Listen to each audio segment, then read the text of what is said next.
Meu desejo é que a graça e a paz de Jesus seja com o seu espírito. Tanto você que está aqui presente, como você que nos acompanha pelo YouTube. E louvamos a Deus porque sabemos que Deus tem um propósito com cada momento que estamos reunidos, né? Nada acontece por acaso. Louvamos ao Senhor e agradeço ao Tiago e à equipe de louvor que cantamos verdades profundas e algumas delas que vamos compartilhar aqui. Deus está preparando e Deus sempre prepara-nos para algo inédito, algo que Ele deseja construir nas nossas vidas. O tema dessa mensagem é tempo de renovar. E eu sempre gosto de mencionar que esse livro aqui, que é a Bíblia, é uma carta de amor, né? E se você lê uma carta de amor, recebe uma carta de amor, nunca lê uma vez só, né? Sempre lê constantemente, porque é uma leitura prazerosa. E a leitura da Bíblia ela deve ser dessa forma, ela deve ser prazerosa, ela deve gerar essa alegria, essa satisfação, porque é a palavra de Deus. Por isso, é um prazer conversar com Deus. É um prazer louvar a Deus, né? Exaltar o nome do nosso Criador. E quando nós lemos especialmente o Evangelho de João, então vou fazer uma propagandinha aqui do Evangelho de João, não menosprezando nenhuma outra parte, mas nesse contexto que nós vamos estudar aqui, nós encontramos uma narrativa a respeito da pessoa de Jesus. Obviamente. Eu disse que a Bíblia é uma carta de amor. E eu creio que Jesus é o amor encarnado. E quando nós olhamos para o Evangelho de João, ele usa alguns contrastes, né? Ele do tipo luz e trevas, temos aqui, né? Estávamos um pouco no escuro, depois um pouco na luz. Encontramos essas comparações no Evangelho de João. Ódio e amor, verdade e falsidade, vida e morte. São coisas que o Evangelho de João fala. E aí, nesse livro também nós encontramos a grandiosidade da pessoa de Jesus. Sendo ele declarado o Eu Sou, o Cristo, o Filho de Deus. E nós encontramos aqui também alguns sinais e maravilhas que revelam tanto o poder de Jesus como a sua glória, confirmando-o como aquele divino possuidor da graça que liberta a humanidade do pecado. Essas coisas nós encontramos quando refletimos na palavra de Deus e deixamos que essas leituras gerem esse prazer e esse entendimento.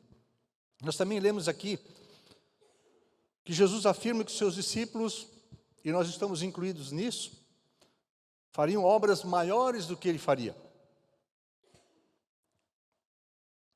Também ele disse que nós poderíamos pedir qualquer coisa em seu nome. Já pensou?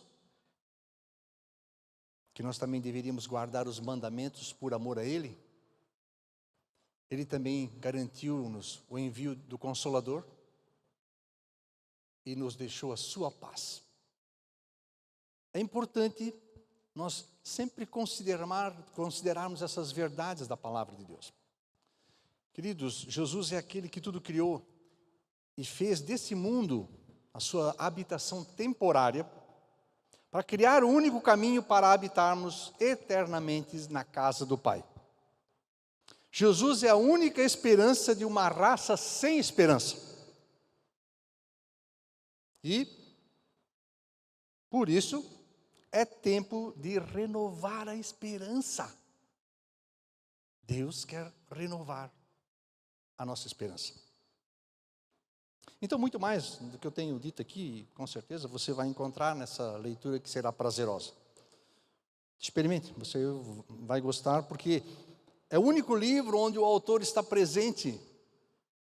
Então, você vai ler com essa alegria de ter a companhia do Senhor. Então, eu gostaria de encorajar você, especialmente, que você lesse em casa o capítulo 14 do Evangelho de João, que ele inicia com o discurso de despedida de Jesus. Então, nós vamos ver hoje um pouco sobre os versos 1 a 13. Então, o Evangelho de João, capítulo 14, dos versículos 1 a 3.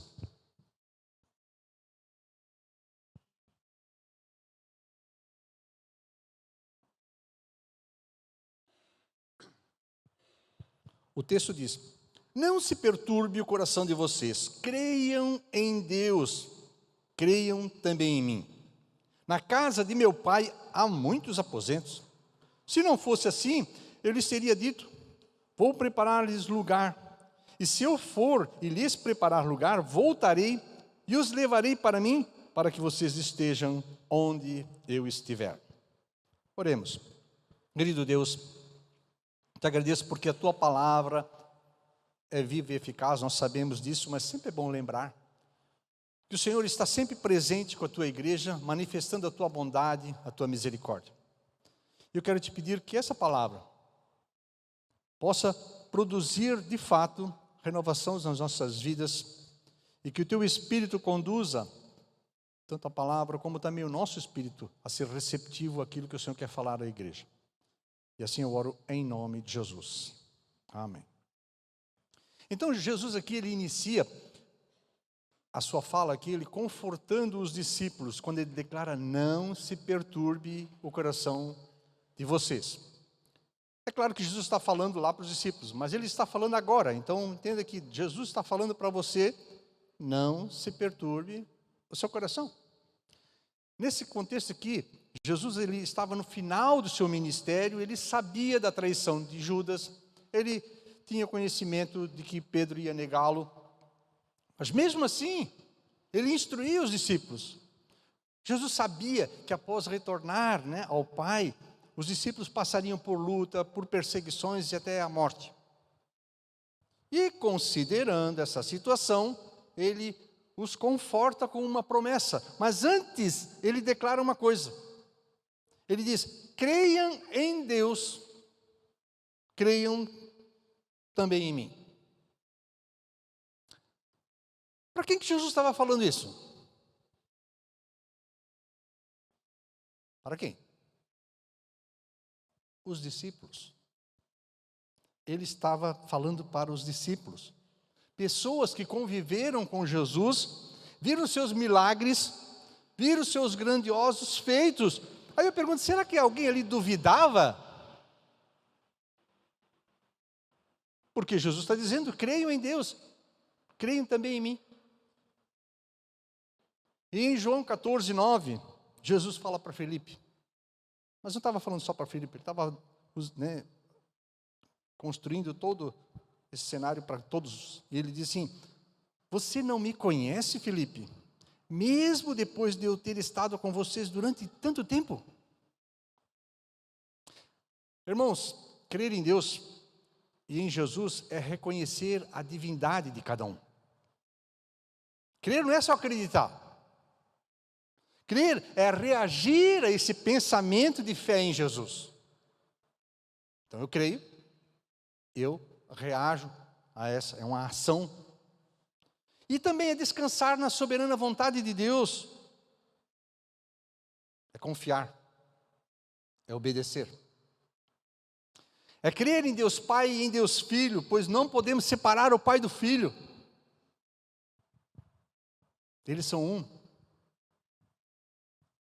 E a união do Pai com o Filho é algo que não pode se dissolver. A Bíblia diz que Jesus é o Emmanuel conosco, é o Emmanuel, o Deus conosco. Então é Deus conosco, junto a nós. Então eu não posso dizer: eu creio em Deus, mas não creio em Jesus. Não existe essa possibilidade. Um discípulo cristão, ele sabe que o caminho para Deus é só através de Jesus Cristo. E aí Jesus pergunta: você não me conhece? Entendo também, irmãos, que mesmo depois, mesmo tendo até algum tempo de vida cristã, nós podemos viver com dúvidas sobre alguns assuntos complexos da palavra, mas não sobre a essência da salvação. Jesus, e somente Jesus, é o caminho. Está lá no verso 6 do capítulo 14. Ele é o caminho. Então, conhecer Jesus é ter intimidade com Ele, é desejar estar com Ele, porque Jesus renovou nosso relacionamento com Deus, nos dando paz inigualável. E o alerta de Jesus, ele nos ensina que existem discípulos que podem estar na caminhada com o Mestre, mas, no entanto, abrigam dúvidas no seu coração. Você tem dúvidas no seu coração a respeito de Jesus? Porque a dúvida é o contrário da fé. Hebreus 11:6 diz que sem fé é impossível agradar a Deus. E o discípulo cristão, ele não pode ter dúvida sobre sua salvação, porque a certeza de um cristão, ela está alicerçada na fidelidade da palavra de Deus, não por aquilo que eu faço ou deixo de fazer, mas porque Deus garante que o Senhor não rejeita ninguém que o busca. Está lá em João 6:37. Agora, é certo, amados, é fato, e essa certeza da minha salvação, ela é fortalecida através da minha comunhão diária com Deus e com a oração, dia a dia. Para isso, o cristão não tira férias. Temos um período de férias, né? Alguns foram passear e tudo mais, mas mesmo em férias, não se tira férias do Senhor. Se mantém constantemente esse tempo de renovar o indivíduo interior. Não existe cristianismo sem a vida do Cristo em nós, queridos. Isso acontece quando nós buscamos Deus de todo o coração. Está lá em Jeremias 29:13. É uma busca intencional, é uma busca persistente, é uma busca constante, é uma busca crescente. Como Jeremias disse, se eu buscá-lo de todo o coração. Não apenas como um devocional obrigatório, circunstancial, mas um desejo de querer estar com o Senhor. E aí eu te pergunto para você, onde está firmada sua esperança? Pensa um pouco aí. Onde está firmada sua esperança? Nós estamos quase sempre preocupados, né, com as situações desse mundo, até em certo ponto tudo bem. Nós podemos ficar, né, em aflições por causa do dia de amanhã. É natural. Mas sabendo disso, Jesus, ele dava a garantia de sua fidelidade aos discípulos. Ou seja, nele ali, o mestre, eles poderiam confiar. E essa fidelidade não mudou, ela continua valendo para os dias de hoje. Agora, muitas pessoas estão colocando suas esperanças em políticos que são simples mortais aí, né? Vivem mentindo com frequência. Só estão interessados em seu reininho pessoal.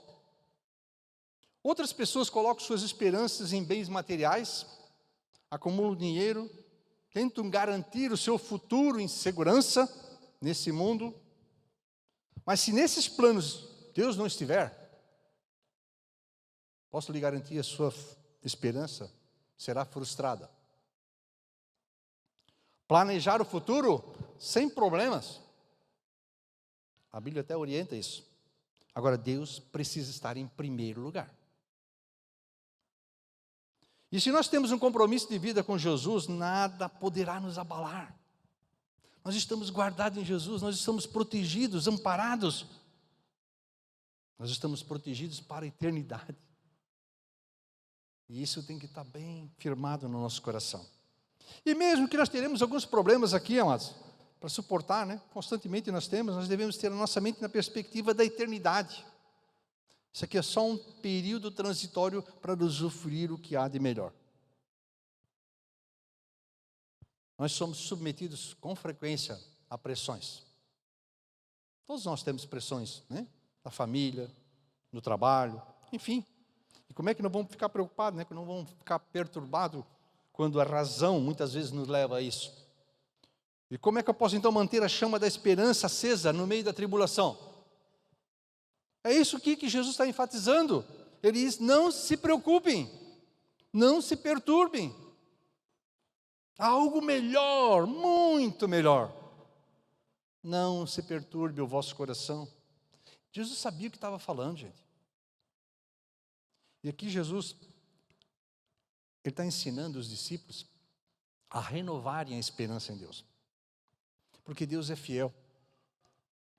Então, se Ele é fiel, não há motivos para preocupações. Eles percebam, amados, que quando Jesus estava falando isso, Ele sabia que Ele teria que passar pela cruz. Ele sabia que Ele tinha que passar pela morte. Mas Ele confiava em Deus que Ele iria ressurgir dos mortos, com uma vitória definitiva.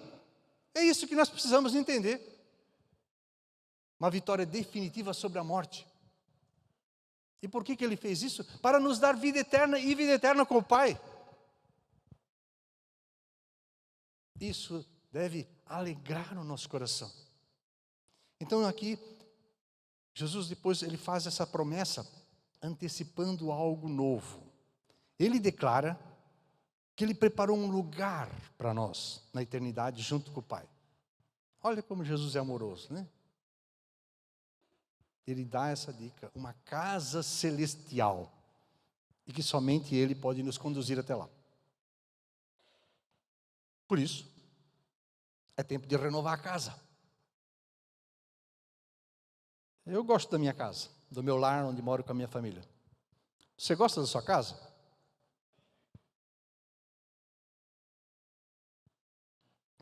O que faz um lar diferente de uma casa? Qual é a diferença? Pessoas que se amam dentro dessa casa tornam ela um lar. Existem milhares de casas maravilhosas, né? Tem um programa na TV lá que tem umas casas assim, bem excêntricas. Os caras constroem cada coisa tremenda, né? Eu creio que existem excelentes engenheiros, arquitetos, né? Temos alguns aqui na igreja. Tem vários profissionais, muitos profissionais, construindo muitas coisas bacanas, lares, casas, apartamentos, diversos ambientes, lares para as famílias morarem. Você passa por aí, está cheio, tem uma construção. E nós trabalhamos muitas vezes para adquirir uma casa nessa vida, que é passageira. Agora percebo, Deus está trabalhando para nós, preparando uma casa na eternidade. Percebe isso? Nós temos uma casa na eternidade, cara, sem financiamento. De graça pela graça. Aleluia! Glória a Deus! Amém? Diferencial, ela é feita e projetada, trabalhada por Deus. Não é algo humano renovado, por melhor que fosse. Mas ela é eterna, feita pelas mãos do Criador. A Poli que sabe muito bem, né, quanto é a complexidade que é mexer com construção, com cálculo e coisa arada. Basta estudar engenharia e arquitetura para perceber quanto é complicado esse negócio. E a responsabilidade que tem atrás disso. O que Deus está fazendo? Uma casa preparada para nós. É aí que Jesus revela aos discípulos que Deus tem uma casa. Ele diz, na casa do meu Pai. Você consegue imaginar como é que é a casa de Deus? Você alguma vez já pensou que Ele construiu? Deus tem uma casa? Como é que ela é? Certamente ela é divina, né? Espetacular.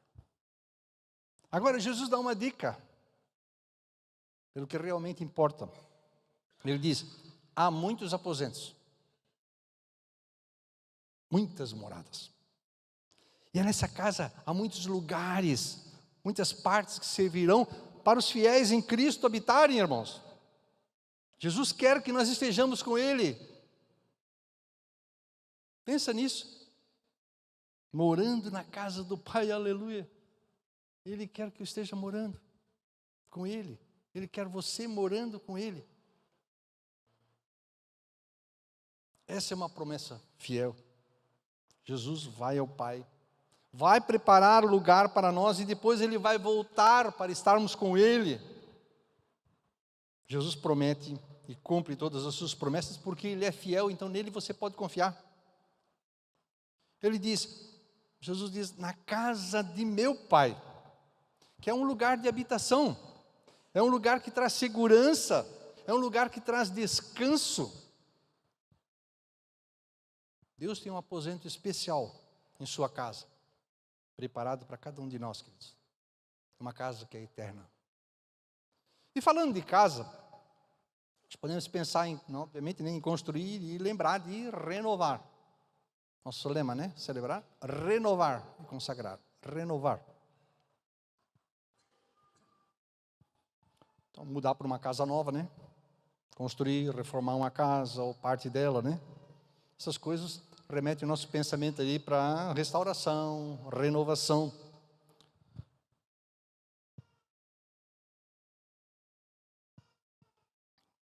Quem entrou ali no hall percebeu que tem alguma coisa de diferente, né? No hall. Então vou contar um pouquinho dessa história. Nessa questão da renovação, algumas coisas são necessárias. Então, a Rosana percebeu, né? A gente percebeu que o sofá que estava ali já estava um tempinho, né? Veio lá na casa do pai dela, inclusive quando faleceu, fizemos uma reforma na casa, mudamos a coisa e aí veio para cá. Então já está uns 8 anos, eu acho, mais.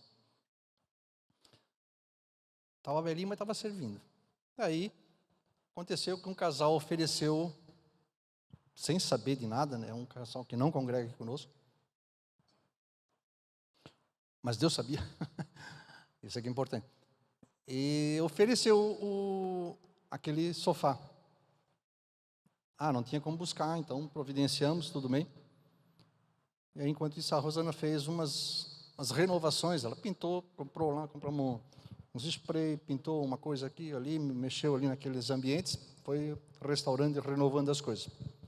E aí, um outro irmão, conseguimos um frete com um outro irmão aí, comunidade, e aí fui eu e ele buscar lá. E aí, aparecem algumas coisas, né? Então, era num apartamento, aí desce, e era um sofá, vocês podem ver que o sofá é relativamente grande, né? E aí, não passou na porta. Aí tivemos que achar um outro jeito, uma outra porta. Aí passa daqui, mexe dali, faz força, aquela coisa toda. Tenta entrar no elevador, né? Entra, o cara fica lá meio espremido, aquela coisa toda. Aí passa uma peça, passa a segunda peça. Na segunda peça, quando eu cheguei embaixo, tontei. Eu pensei, é agora. É agora, Senhor. Ô, glória. Eu não vi, né? O rapaz que eu me assistei mais, a cara do rapaz estava comigo, o cara olhava assim para mim. Eu simplesmente preteou tudo. Isso, ai, Jesus, e agora? Branqueou, sabe, a temperatura, a pressão baixou e aquela coisa toda. Aí tu percebe que renovar tem às vezes um preço, um custo a pagar. Tem uma situação que às vezes a gente não consegue administrar, né? Então eu encostei lá na parede, esperei um pouquinho, uma outra pessoa ajudou ali e tal. Botou na caminhonete e viemos para cá. Beleza. Aí deu uma melhoradinha. E aí pensei, agora nós temos que tirar o bicho de cima da caminhonete. Nisso, estava entrando aqui, aí quando... Vejam como Deus trabalha, queridos, nas coisas. Aí veio um cidadão, estava vindo ali, uma mochila, e aí ele perguntou, quer ajuda? Glória, você é um anjo, né? Aí ele ajudou, um rapaz jovenzão lá, já quase carregando o sofá sozinho, botaram ali, tal, tudo certinho. Aí, beleza, aí já comecei a conversar com ele, né? E obviamente, senta aqui, meu querido. Vamos conversar um pouco e vamos falar de Jesus, né? E aí falamos de Jesus, então Deus providenciou todas as coisas. O que eu quero dizer com isso? Que nós precisamos entender que Deus está no controle de todas as coisas. E não vamos desistir para, às vezes, uma coisinha no meio que não deu bem certo. Né? Mas eu não vou fazer. Eu percebi, realmente tem uma dificuldade, agora não posso. É meio frustrante. Você faz uma coisa assim que antes podia fazer com facilidade, de repente agora já não é mais tanto. Mas fazer o quê, né? A gente vai administrando e percebendo que Deus vai suprindo de outras maneiras. Percebendo, queridos, que existe uma história. E as histórias nós precisamos valorizar, nós precisamos considerar, as coisas e Deus está trabalhando nisso. No caso da Rosana, ela usou alguns elementos, né? E é como Deus faz, Ele usa diversas situações da nossa vida para nos moldar, para nos trabalhar. Usa irmãos, usa a palavra, usa o culto, usa o grupo familiar. Ele vai nos usando. E renovar é um dos aspectos da nossa ênfase dentro dessa transição pastoral. Aí eu pergunto, o que você precisa renovar na sua vida? Pensa aí. Alguma coisa na sua família?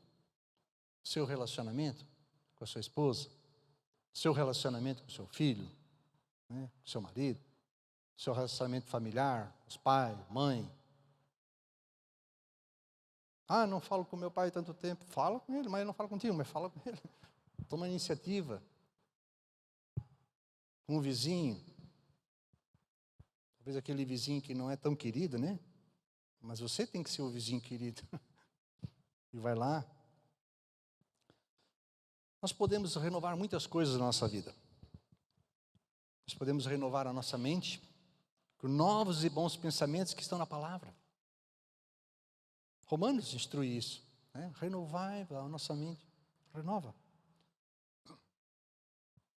Podemos renovar coisas pessoais, como roupas, né? Utensílios domésticos. Esse casal disse que tinha gente querendo comprar o sofá dele. Mas ele pensou, não, Deus está colocando no meu coração porque é para fazer uma doação. Como é importante estar sensível, queridos, ao que Deus quer. E eles nem imaginam que eu estou falando isso, provavelmente, né? Mas essa não era a intenção deles, mas Deus está acima e controlando as coisas, percebam? E renovar tem um custo.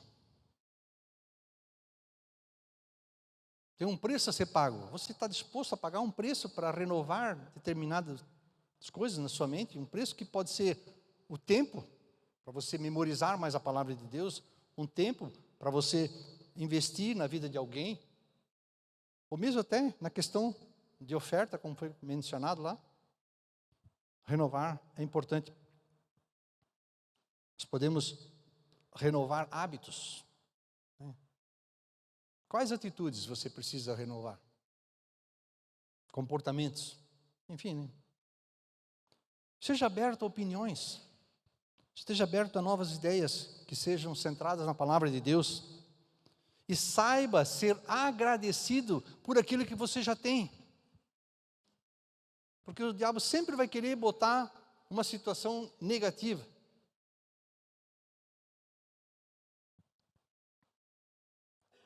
É importante nós percebermos quando Deus está no controle, queridos, Ele trabalha do jeito dEle. E às vezes nem sempre do nosso. Renovar a vida da igreja é o que Deus faz. Mas Ele começa com o renovar na nossa vida, na vida pessoal, no indivíduo, que atinge o todo. E aqui Jesus declarou, vou preparar-vos lugar. Jesus estava indo para o Pai com um propósito. Jesus não estava indo para o Pai para abandonando os discípulos e, cansei de vocês, vou embora. Ele tinha um grande objetivo, preparar um lugar para nós lá no céu. É importante nós percebermos e sempre lembrarmos que nós seremos renovados, seremos transformados por Jesus e iremos, na verdade, para um lugar celestial. Que lugar é esse? Seria o céu, lugar de habitação de Deus, lugar para onde Cristo retornou. Nesse lugar celestial, a igreja de Cristo cultuará ao Deus vivo para sempre. Por isso o cristão não precisa ter medo da morte, a morte é só uma passagem. Olha lá o irmão Valério, cultuando ao Senhor, celebrando, glória, né? É claro que ninguém está querendo furar a fila, né? A fila da morte, não tem... pegando a senha, deixa eu passar na frente. Não é isso. Mas na medida da caminhada, eu quero estar com o Senhor aqui, porque eu sei que eu vou estar com Ele lá. Por isso Ele nos dá essa oportunidade de usufruirmos deles aqui. É um lugar de descanso de Deus. A Bíblia também é descrita por cidade, né? Pátria. Assim como Cristo prepara uma casa, irmão, para nós no céu, o Espírito Santo está preparando aqueles que são salvos em Jesus, justamente para habitarmos lá. E como é que se prepara uma morada, uma casa, em especial uma casa celestial? Começa com Jesus, vencendo o poder do pecado, pagando com seu sangue, morrendo para nos dar vida, vida nova, e ressurgindo dos mortos, sendo vitorioso sobre a morte. Então não tenha medo da morte, porque nós estamos com aquele que é vitorioso sobre a morte. Mas ele morreu para nos dar vida e vida eterna na casa do Deus Pai. A Bíblia diz claramente: a morte não terá domínio sobre aquele que está em Jesus Cristo. Essa preparação ela continua. Quando nós assumimos então um compromisso com Jesus, porque Jesus já fez a parte dele, agora nós temos que fazer a nossa. Então, temos que assumir um compromisso com Jesus, nos tornamos discípulos e passamos a viver essa nova vida de acordo com os princípios da palavra de Deus, do nosso Pai Celestial. O Espírito Santo, ele atua em nossa vida, irmãos, mudando nossos pensamentos, nossos atos, nossos hábitos, nossos costumes antigos. A Bíblia diz que tudo se faz novo e as coisas antigas são renovadas. Então Deus faz uma reforma em nossa vida porque é tempo de renovar a casa espiritual. Porque nós passamos a ser templo do Espírito Santo. E para que isso aconteça, há necessidade de arrependimento, de confissão de pecados, de perdão desses pecados. Consequentemente, a purificação e uma consequente vida restaurada. Então o objetivo de renovar nossa casa, a nossa vida, é porque Jesus prometeu, irmãos: voltarei e os levarei para mim, para que vocês estejam onde eu estiver. Só lembrando que Jesus pode voltar mais daqui a 20, 30, 50 anos, não sei. Mas ele pode voltar para mim agora. E aí? Ele voltará. É uma promessa. Você está preparado? Você está preparado para essa volta? Jesus em breve voltará, irmãos. Você está renovando a esperança nessa volta? Ou você já está dizendo assim: espera mais um pouquinho, que eu quero fazer mais isso, mais aquilo outro? Nada se compara com a eternidade. Por mais maravilhoso que seja a sua vida, maravilhosa que seja a sua vida aqui, você não vai sentir nenhuma saudade do que é a eternidade. Você está renovando a sua casa espiritual? Quero lhes apresentar e terminar com isso um cenário de total renovação. Veja o que diz Apocalipse 21, de 1 a 7. Apocalipse 21, de 1 a 7.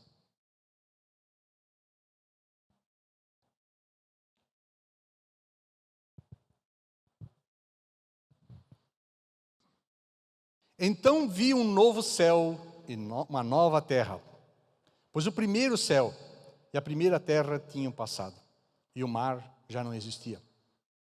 Vi a cidade santa e a nova Jerusalém, que descia do céu da parte de Deus, preparada como uma noiva adornada para o seu marido. Ouvi uma forte voz que vinha do trono e dizia: agora o tabernáculo de Deus está com os homens, com os quais ele viverá. Eles serão os seus povos, o próprio Deus estará com eles e será o seu Deus. Ele enxugará dos seus olhos toda lágrima. Não haverá mais morte, nem tristeza, nem choro, nem dor, pois a antiga ordem já passou. Aquele que estava sentado no trono disse: estou fazendo novas todas as coisas. E acrescentou: escreva isso, pois essas palavras são verdadeiras e dignas de confiança. Disse-me ainda: está feito. Eu sou o alfa e o ômega, o princípio e o fim. A quem tiver sede, darei de beber gratuitamente da fonte da água da vida. O vencedor herdará tudo isso, e eu serei o seu Deus, e ele será meu filho. Aleluia, glórias ao Senhor, amém? Aleluia, glória a Deus, aleluia, glória a Jesus. Querido Deus e Pai, quero clamar a Tua graça, a Tua bênção, e a presença e a abundância do Teu Espírito sobre essa comunidade. Que a alegria do Senhor possa ser a força que acompanha cada um durante essa semana. Que possam refletir nas situações que precisam renovar nas suas vidas. O Senhor sabe cada situação, cada particularidade. Por isso, te peço, querido Espírito Santo, que o Senhor esteja agindo em cada vida, auxiliando cada irmão, cada irmã, cada pessoa aqui a conseguir fazer essa mudança, fazer essa renovação, porque são situações que têm dificuldades. Ó Deus, tem compaixão e misericórdia, e dá a vitória, Senhor, para que possam testemunhar do que o Senhor atuou com poder, com graça e liberdade de espírito na vida de cada pessoa. E que o Senhor manifeste o teu querer, a tua bondade, tanto sobre esses que estão presentes, como esses que estão assistindo agora em casa, e até os que assistirão posteriormente.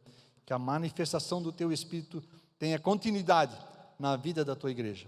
É o que eu te peço, Deus, em nome de Jesus. Amém.